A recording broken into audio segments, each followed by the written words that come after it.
भविष्य धीमहि धियो यो नः प्रचोदयात्। श्रीमद् भगवद गीता दूसरे अध्याय का हम पाठ कर रहे हैं। दूसरे अध्याय में हम आज 48वें श्लोक को पढ़ेंगे।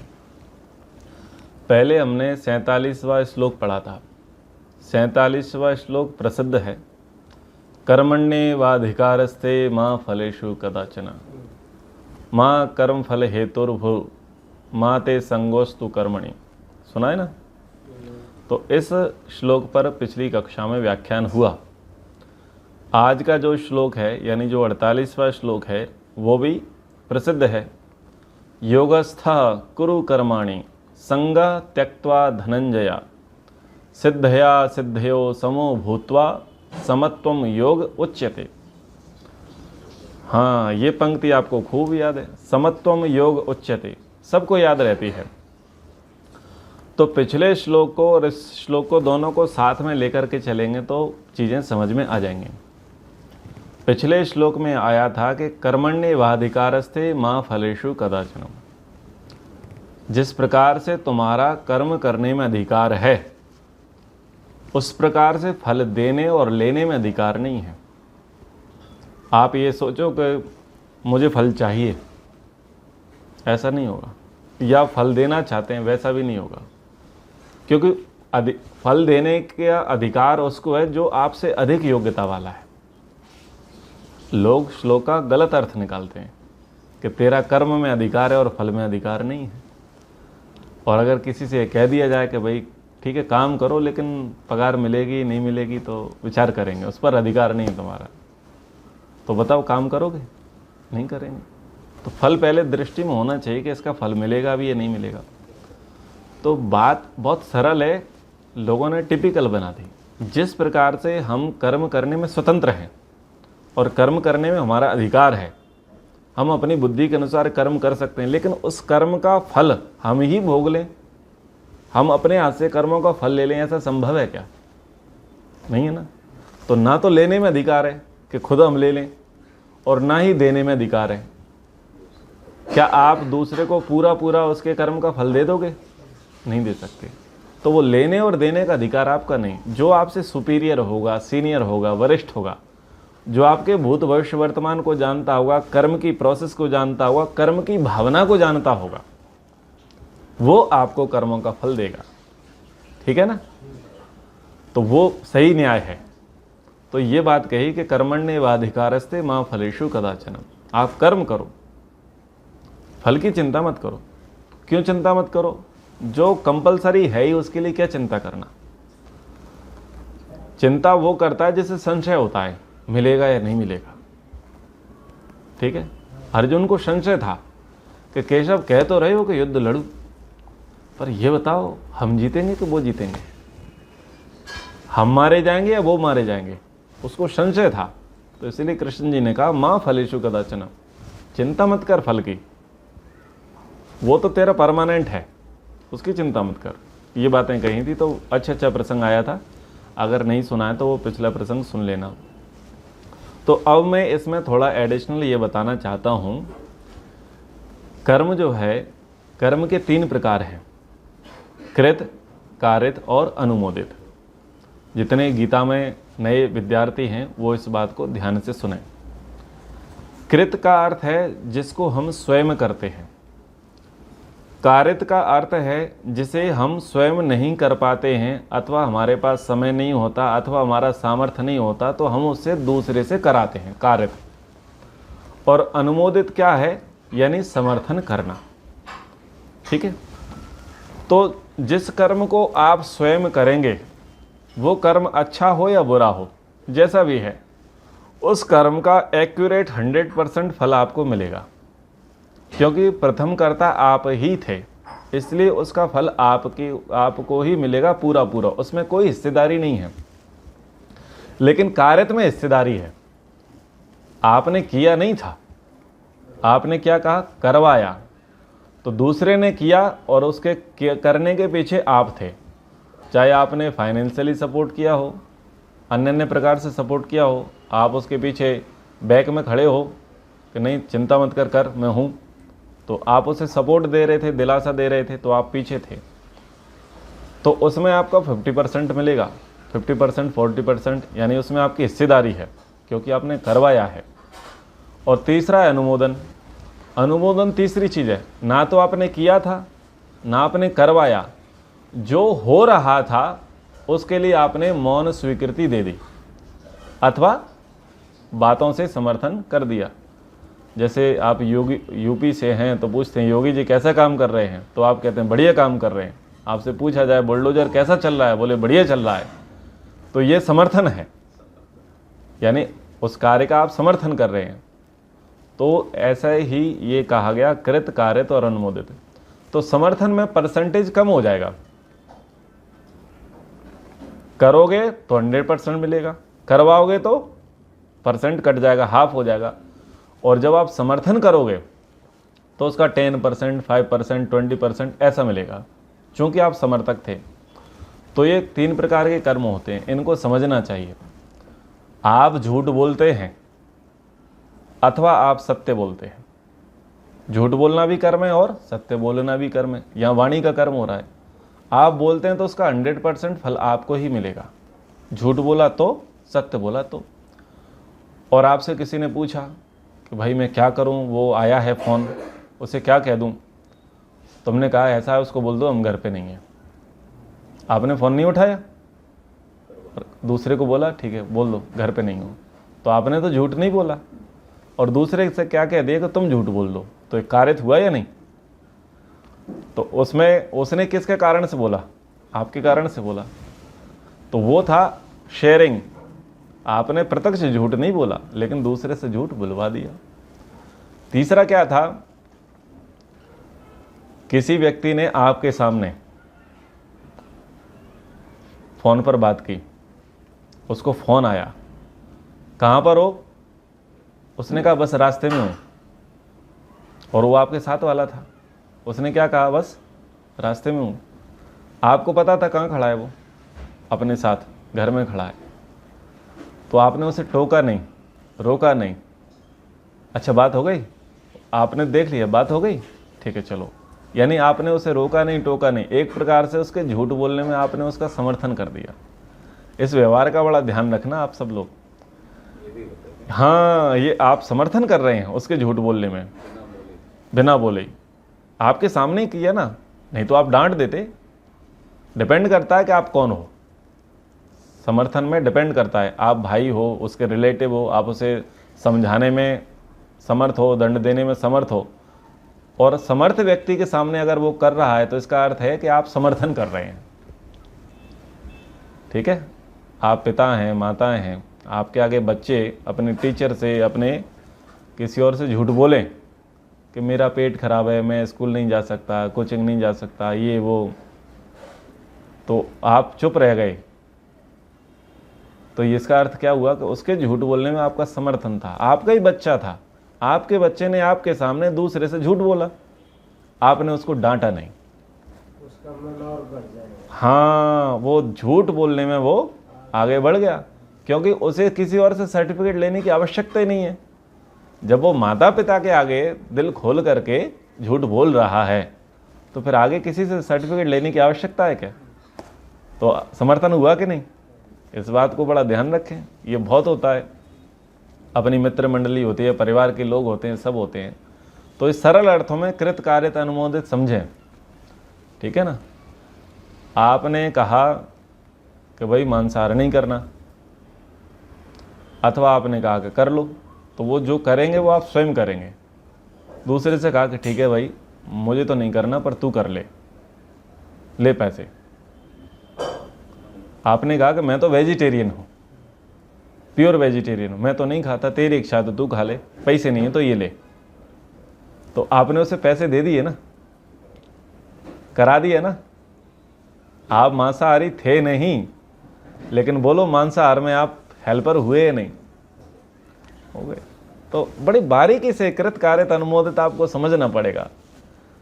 और तीसरा, आपने टोका नहीं, उस व्यक्ति को समझाया नहीं, मतलब आप यहाँ पर हर किसी को राह चलते को उपदेश देने की बात नहीं है। आप समर्थ हैं, आप उसके रिलेटिव हैं, आप उसके बड़े बुजुर्ग हैं, आप उसे समझाने में समर्थ हैं, और समर्थ व्यक्ति समर्थन कर दे, बात ये है, समर्थ व्यक्ति समर्थन कर दे। ऐसे राह चलते किसी को उपदेश तो देते फिरेंगे नहीं, हाँ, और उसका कोई प्रभाव पड़ना नहीं है। ये है, आप जैसे शहरों में जाते हैं तो एक दोष देखा जाता है कि प्रायः बच्चे, जो छोटे बच्चे होते हैं, वो बीड़ी पीते हुए दिखते हैं, सिगरेट शराब पीते हुए दिखते हैं, और आप देख करके अनदेखा कर देते हैं, सोचते हैं हमारे बच्चे थोड़ी हैं। और वो आपसे डर रहा था उस समय, ध्यान देना, चूंकि आप बड़े थे तो वो आपसे डर रहा था, आपका वो सम्मान तो कर रहा था, लेकिन आपने छोड़ा, ठीक है हमें क्या दिक्कत है। वो एक प्रकार से आप उसका समर्थन कर गए।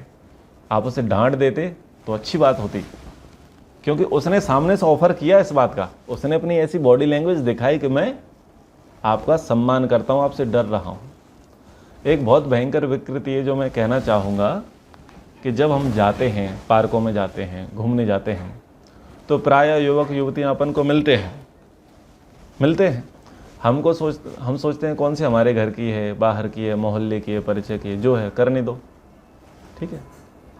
लेकिन अगर वो सामने से आपको देख करके अगर वो लज्जित हो रहे हैं, शर्मिंदगी हो रहे हैं, वो जिस व्यवस्था में खड़े हैं या बात कर रहे हैं, यानी वो सामने से आपका सम्मान कर रहे हैं, तो फिर आपका धर्म बनता है कि अब आप उन्हें टोक दो।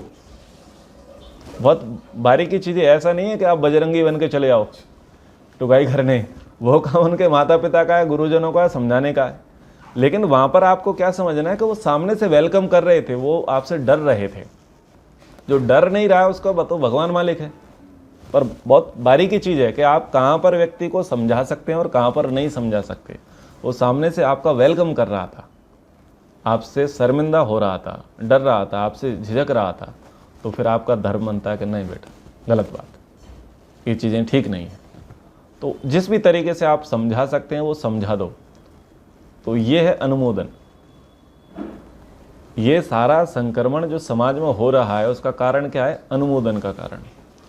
पास के परिवार होते हैं, घर होते हैं, उसमें देखते हैं कि खूब जोर जोर से लड़ाई झगड़ा चल रहा होता है, पति पत्नी का झगड़ा चल रहा होता है, सास बहू का झगड़ा चल रहा होता है। आप कान बंद करके सुन लेते हैं, घर बंद रह जाते हैं। लेकिन पड़ोसी का एक अपना धर्म रहता है, पड़ोसी का धर्म है, उस पड़ोसी को धर्म नहीं निभाया गया।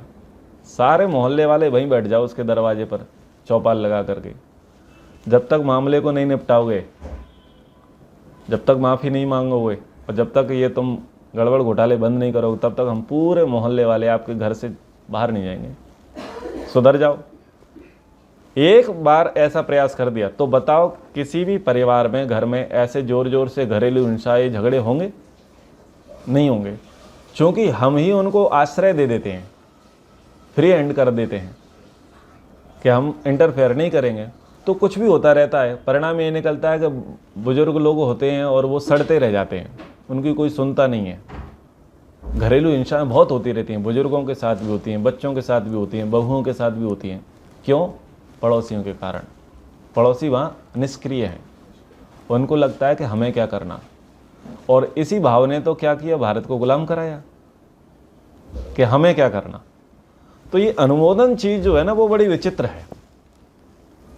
कृत कार्यत अनुमोदित, ये अनुमोदित चीज बड़ी विचित्र है, इस पर बहुत फोकस करना चाहिए।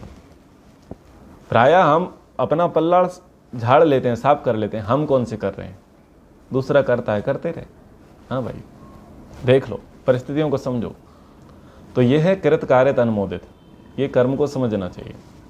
दूसरी बात क्या कही उन्होंने, कहा कि कर्मण्येवाधिकारस्ते मा फलेषु कदाचन।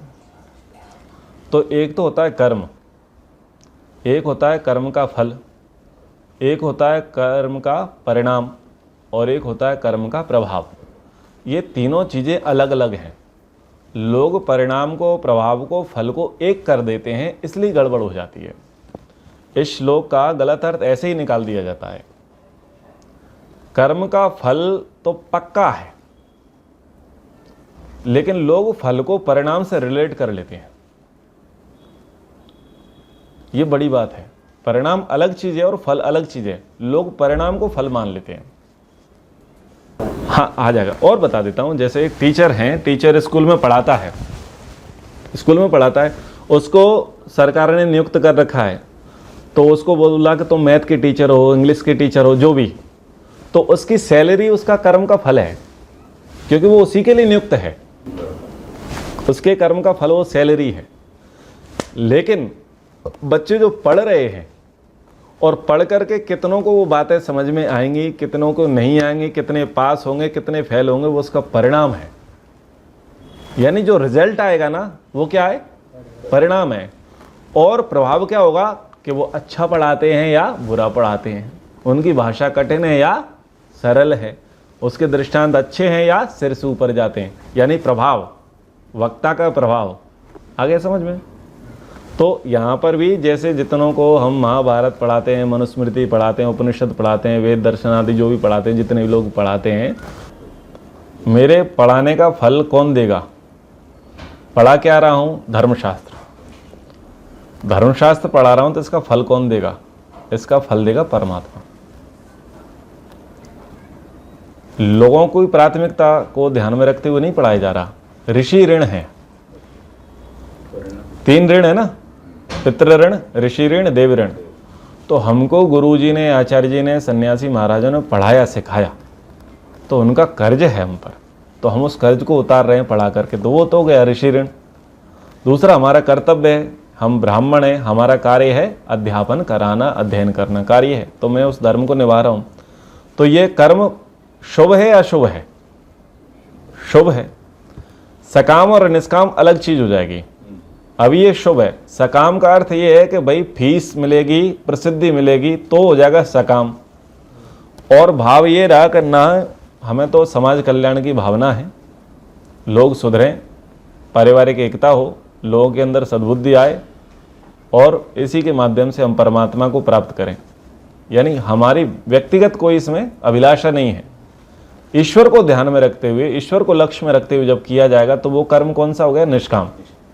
यानी भावना से वो सकाम और निष्काम बदल गया।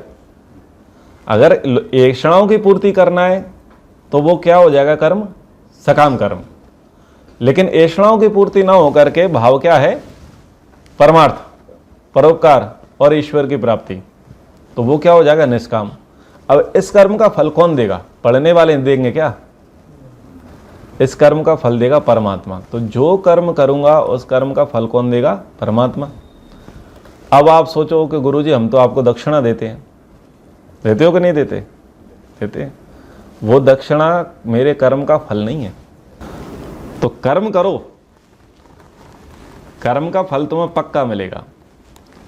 और उन्होंने कहा परिणाम पर चिंता मत करो, कि परिणाम पर कृष्ण जी को संशय था। उन्होंने पहले ही कहा था कि यदि तू लड़ेगा तो या तो मरेगा तो स्वर्ग मिलेगा, और जीतेगा तो पृथ्वी का राज्य मिलेगा।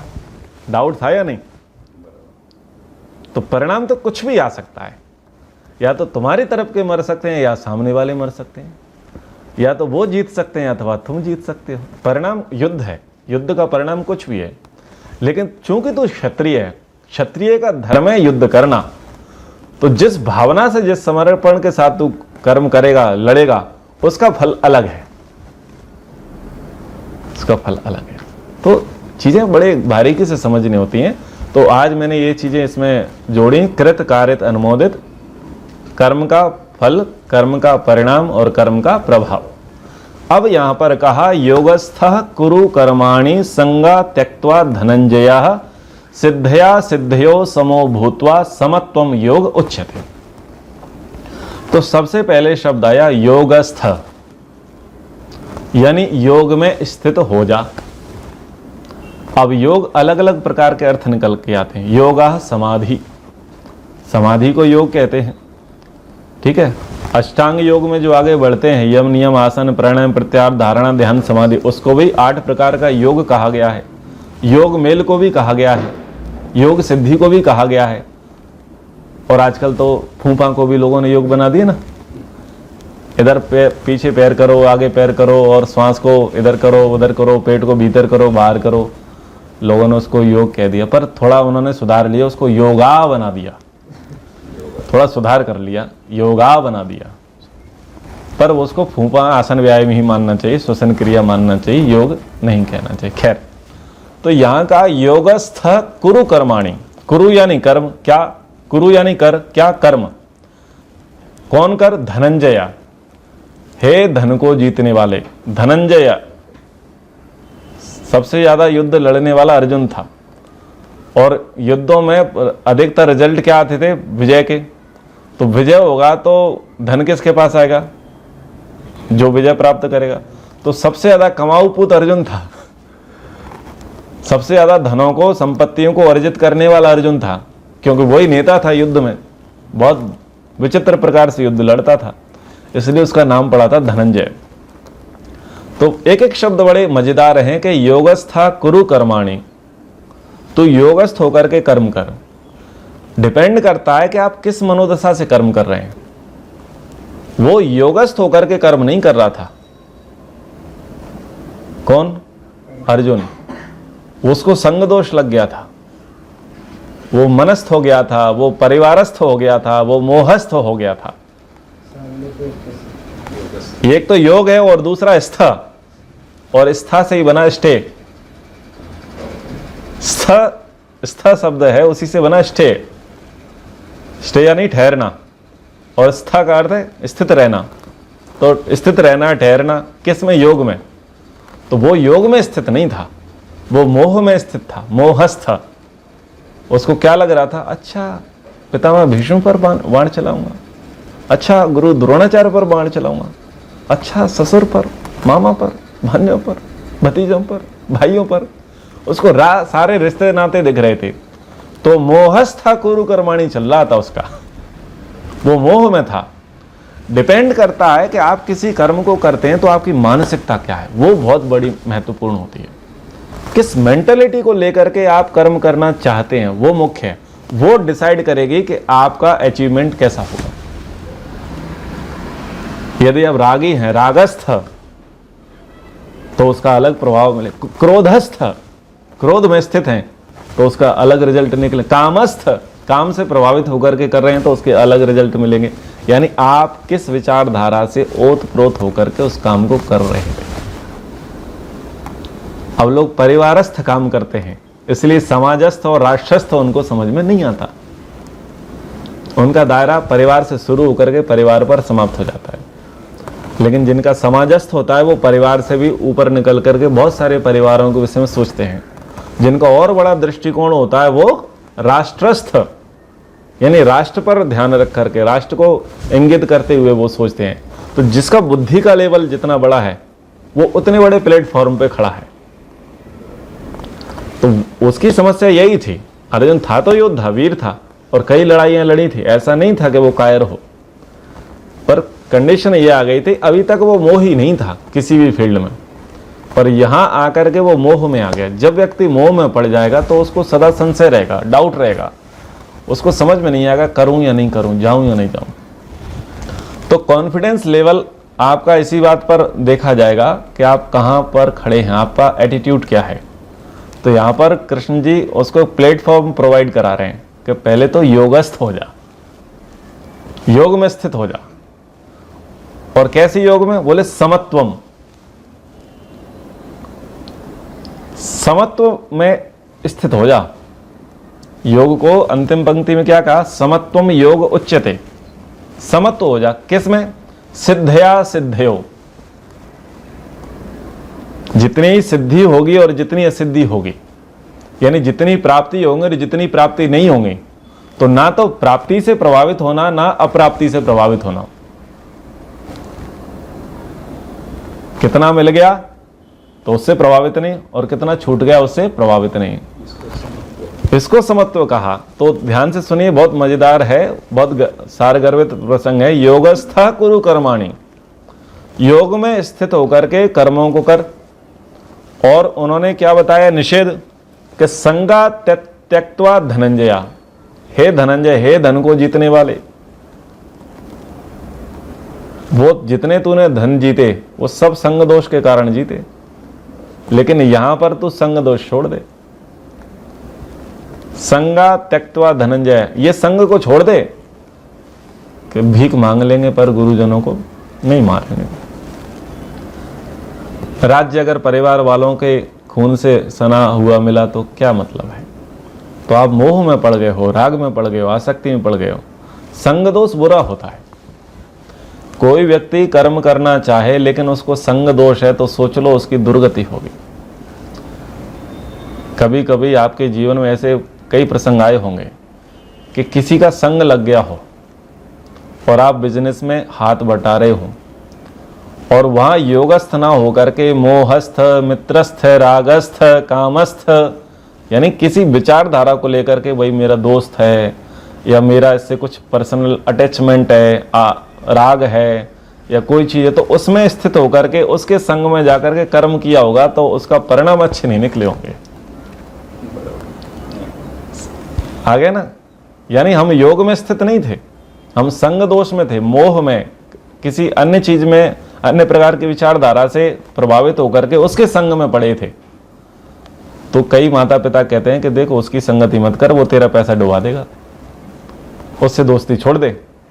तो मित्रस्थ था और दूसरा संग दोस्त था, और माता पिता जो सीनियर लोग हैं, जो पड़ोसी लोगों को समझाते हैं भाई इसकी संगति मत कर, पैसा डूब जाएगा, और बेटा भले ही पैसा आए पर संगति ठीक नहीं, परिणाम में गड़बड़ हो जाएगी, बाद में पछताना पड़ेगा। पर चूंकि वो इतना मोहस्थ होता है कि वो सुनता नहीं है, समझता नहीं है, इसलिए वो नहीं समझ पाते। अगर आपको उसको संग दोष छुटाना है तो पहले वो जहां पर स्थित है उसकी स्थिति को बदलना पड़ेगा,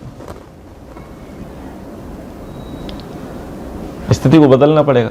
बच्चे बड़े होते हैं, लड़के लड़की जवान होते हैं तो प्रेम प्रसंग में पड़ जाते हैं। अब आप उन्हें समझाओ तो आपसे बड़ा उनका कोई शत्रु नहीं है, तो वो कहां खड़े हैं? मोहस्थ, आसक्त हैं, वो मोह में खड़े हैं।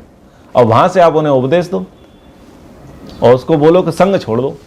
कैसे छोड़ दे? कहां खड़ा है? मोहस्थ।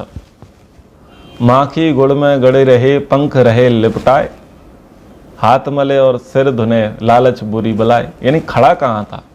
तो संग को छुड़ाने से पहले मोह को खत्म करो। लोग गलत जगह ट्रीटमेंट करते हैं, संग दोष छुड़ाने की बात करते हैं। अरे संग दोष छुड़ाने की बात करो, वो तुम्हें मार देगा या तुम खुद मर जाएगा। होता है कि नहीं होता है? ये बड़ा मनोविज्ञान है। तो मोह को हटाओ, उसके लिए प्लान करो कि मोह कैसे हटेगा। मोह हटेगा तो संग हट जाएगा, और मोह नहीं हटा तो संग नहीं हटेगा। वो वहां से थोड़ा दूसरे प्लेटफॉर्म पे जाके तो खड़ा हो, उसका भेद बता दे, उसके गुप्त रहस्यों को बता दे, उसकी मनसा को दिखा दे, तो क्या हो जाएगा? दूध का दूध, पानी का पानी। वो समझ जाएगा कि यार इसका तो चरित्र चित्रण या जो धारा थी वो अलग थी, मेरी प्रॉपर्टी भी थी या जो भी था। तो वो उस प्लेटफॉर्म से वो हट गया। पहले मोहस्थ था, अब वो आश्वस्त हो गया, यानी उसके वास्तविक उसको रूप को देख लिया। तो फिर उसका जो संग था, हाँ, उस संग को वो धीरे धीरे अपने आप छोड़ देगा। लेकिन आप डायरेक्ट बोलो कि संग छोड़ दे, तो फिर वो तुम्हें छोड़ देगा।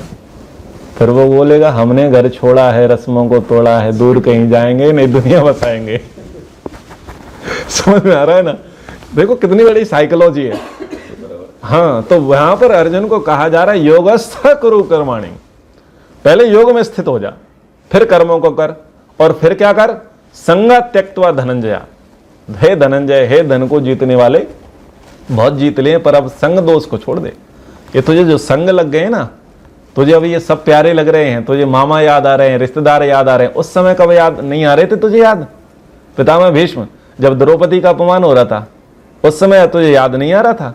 जब तुमको बलपूर्वक मरवाया जा रहा था उस समय तुझे याद नहीं आए? जब तुमको जलाने की बात आ रही थी उस समय नहीं आ रहे थे? जब तुम्हारा अधिकार छीन करके इनको दे दिया गया था उस समय याद नहीं आई? जब तुम जंगलों में दो दो रोटी के लिए भटक रहे थे उस समय तुम्हें परिवार याद नहीं आया?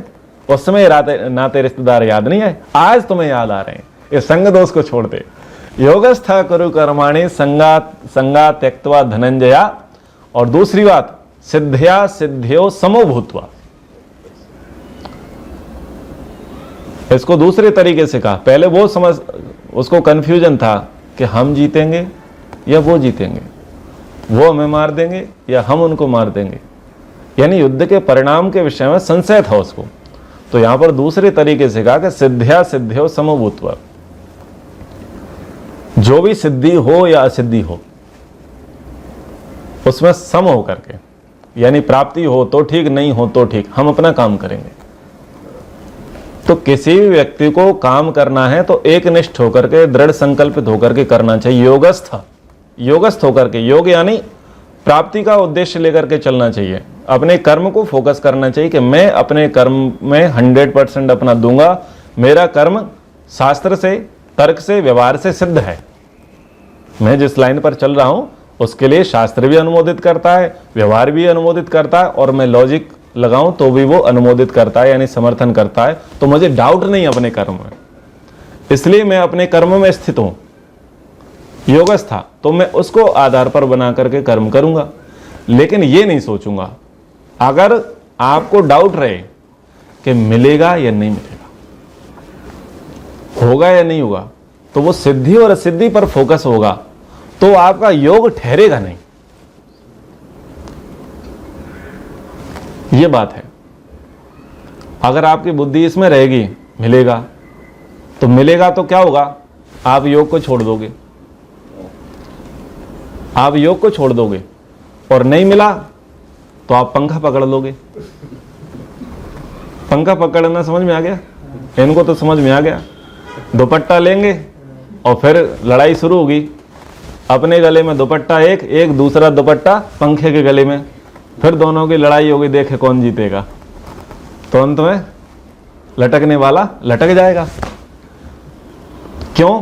क्योंकि सिद्धि और असिद्धि वाली बात थी। बच्चे पढ़ें, एग्जाम दें, एग्जाम देना है, पूरे मनोबल को बनाते हुए वो एग्जाम दें।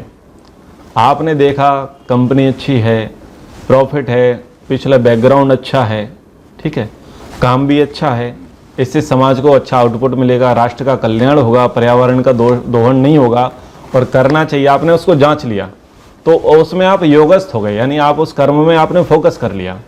लेकिन आपको ये लगा कि यार प्रॉफिट होगा या नहीं, सिद्धि और असिद्धि पर अगर ध्यान आया, तो यदि सिद्धि आई तो उस लेवल को से आप हिल जाओगे। देखो, मैं बताना चाहता हूं, कुछ लोग समाज सेवा के भाव को ध्यान में रखते हुए एनजीओ चलाते हैं, समाज सेवा को, राष्ट्र सेवा को ध्यान में रख करके कोई चैरिटी शुरू करते हैं, ठीक है। लेकिन जब वो उनका सफल हो जाती है, सिद्धि हो जाती है, तो वो जो विजन था वो केवल किताबों में रह जाता है, वो बाद में बदल जाते हैं। ये कहना चाह रहा हूँ, ध्यान देना। आप उनके पास्ट को जानते हैं कि इन्होंने किस उद्देश्य को लेकर के पार्टी को खड़ा किया, किस उद्देश्य को लेकर के संगठन को खड़ा किया, किस उद्देश्य को लेकर के प्लॉट काटे, किस उद्देश्य को लेकर के इन्होंने खेती करी। वो उद्देश्य आप जानते थे, लेकिन जब प्रॉफिट हुआ तो उनके उद्देश्यों में आप 5 साल बाद, 10 साल बाद परिवर्तन देखते हैं। हुआ क्यों? कि सिद्धि का प्रभाव हुआ।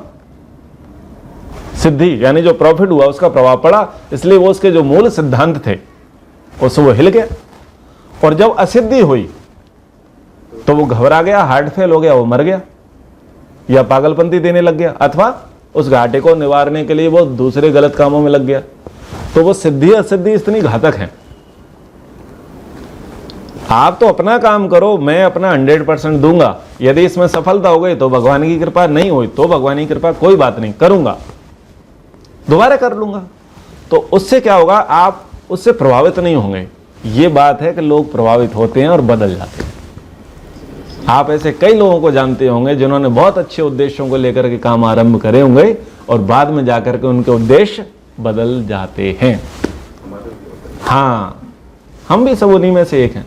तो क्यों बदल गए? क्योंकि योगस्थ नहीं रहे, सिद्धि का प्रभाव पड़ा अथवा सिद्धि का प्रभाव पड़ा।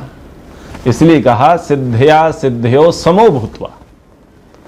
इनको एक कर ले, एक मान ले और समत्वम योग उच्यते। इसी को समत्व कहा है, इसी को योग कहा है।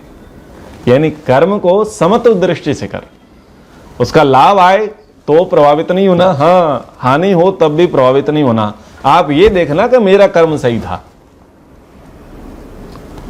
उस कर्म में सामाजिक दृष्टिकोण से, राष्ट्रीय दृष्टिकोण से लाभ भी मिल सकता है और हानि भी हो सकती है, दोनों ही संभावना है, लेकिन उनसे प्रभावित नहीं होना। अगर आप लोगे कि नहीं मुझे सिद्धि ही चाहिए, तो गड़बड़ है। यानी आप पूरा सपने सजाए बैठे हैं कि नहीं प्रॉफिट ही होगा, और मान लो प्रॉफिट नहीं हुआ तो, असिद्धि हो गई तो तो आपका हार्ट फेल हो जाएगा। और अगर जरूरत से ज्यादा आपने सोचा नहीं था, उतनी सिद्धि हो गई तो बोर आ जाओगे। कनक कनक ते सौगुनी मादकता अधिकाय, या खाए बोराए जग बा पाए बोराए जग। बोराना यानी पागल होना, ये तो समझ गए आप, समझ गए बोराना शब्द।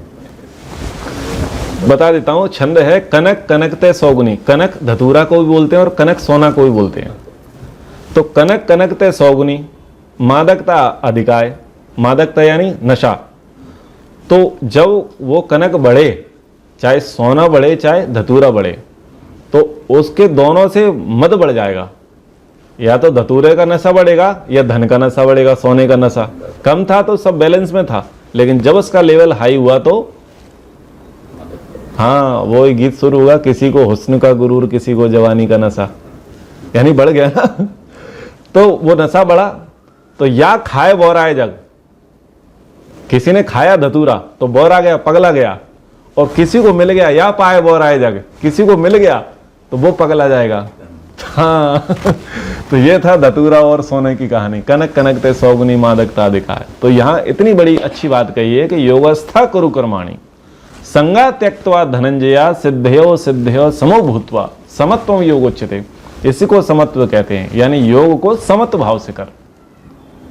यानी जो कुछ भी प्राप्त होगा उसमें मैं समत्व रहूंगा, सम रहूंगा। प्रसिद्धि आई वेलकम, अप्रसिद्धि आई वेलकम, कोई टेंशन नहीं। अगर परिणाम पर फोकस होगा, रिजल्ट पर फोकस होगा, हट पकड़ लेंगे तो गड़बड़ हो जाएगा। एक किसान की मृत्यु हो गई थी, उसके यहाँ सोयाबीन बहुत हुआ था।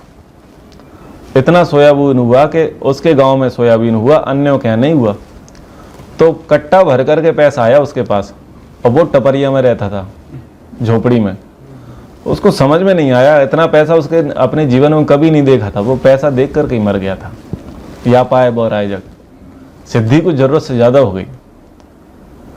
तो ये पचाने की बात है। इसी को यहाँ पर तप कह दिया, दूसरे अर्थों में यहाँ तप कह दिया गया, यहाँ पर सिद्धि असिद्धि कह गई है कि भाई उपलब्धि होगी तो हर्षित मत हो, और अगर अपमान होगा तो दुखी मत हो, क्योंकि ये हो सकते हैं।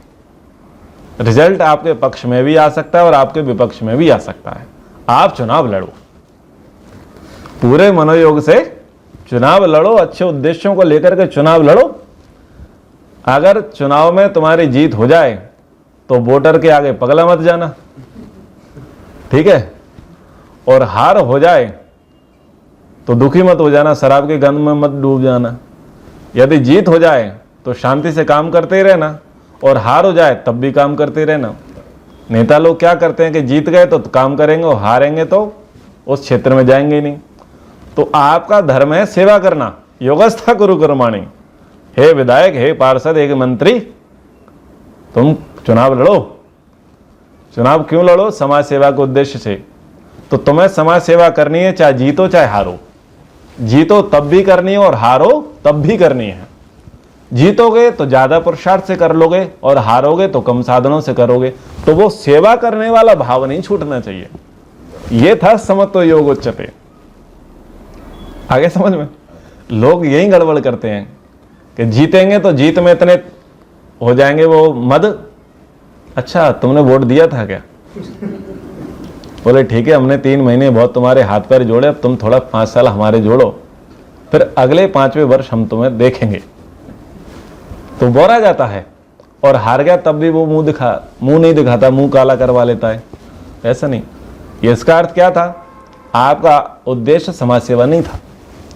आपका उद्देश्य था चुनाव लड़ूंगा तो पैसे कमाऊंगा, अपना कुर्सी का रौब दिखाऊंगा, ठीक है। लेकिन तुम हार गए इसलिए तुम दिखे नहीं, और जीत गए तो तुमने किया नहीं। यदि समाज सेवा लक्ष्य होता, सही अर्थ में राजनीति लक्ष्य होती, तो उसके हारने और जीतने पर प्रभाव न पड़ता। और यदि हार और जीत का प्रभाव पड़ रहा है, यानी तुम राजस्थ नहीं थे, योगस्थ नहीं थे। तो ये श्लोक हुआ, योगस्थ कुरु कर्माणि संगा त्यक्त्वा धनंजया सिद्धया सिद्धयो समो भूत्वा समत्वं योग उच्यते। ओ